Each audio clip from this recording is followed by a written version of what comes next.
And we've got rain and snow on the way here in Kern County, but the first significant impact we're going to be feeling by tomorrow morning, strong winds. We've got gusty winds in the morning hours. They're likely to peak, though, late morning, early afternoon for us in the valley and in our mountain areas.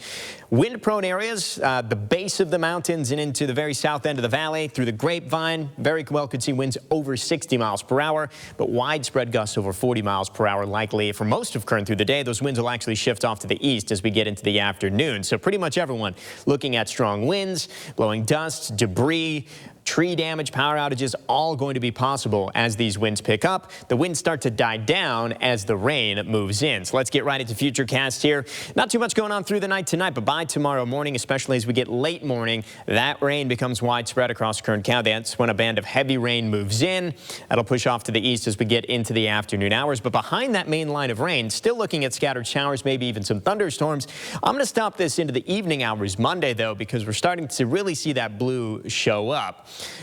We start to see some lower snow levels by Monday night, maybe even some snow over the passes, but we're not done there. We're going to see another push of rain Tuesday afternoon into Tuesday evening and Tuesday night, and I stopped this later Tuesday night.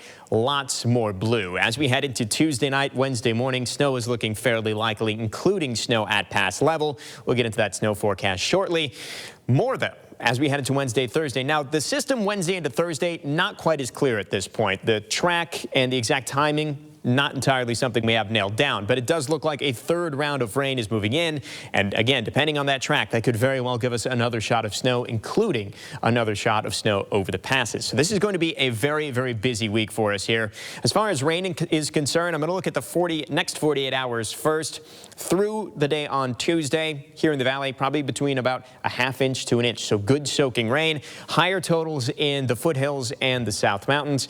Areas 4,000, 5,000 feet, though, a lot of this is going to be falling as snow, and above 5,000 feet, it's going to be almost all snow here. Let's get into those snow levels right now. So here's Monday night. I think initially, as we head into Monday on the leading edge of that snow, probably looking at about 6,000 feet for snow levels. By Monday night, could already have snowflakes falling over the passes. Probably not much in the way of accumulation over the passes, but once you get to about 4,500, 5,000 feet, accumulation is likely already by Monday night. By Tuesday night, the snow levels look quite a bit lower. We could see snowflakes as low as Lake Isabella, and it does look likely that we'll see snow, accumulating snow, probably an inch or two, maybe even a little more over the passes by Tuesday night. Again, that third system, Wednesday, Thursday, could even give us more on top of that. So likely we're seeing some travel impacts here with just the snow alone. Of course, we've also got the wind and the rain to worry about. Tomorrow, wind to start the day. As we get into the afternoon, we shift more to rain as the focus.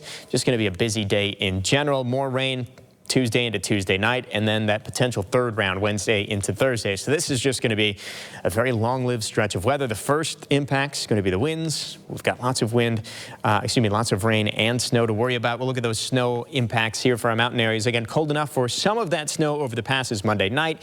It becomes more likely as we head toward Tuesday night. Areas above 5,000 feet could see lots of snow, potentially a foot or more.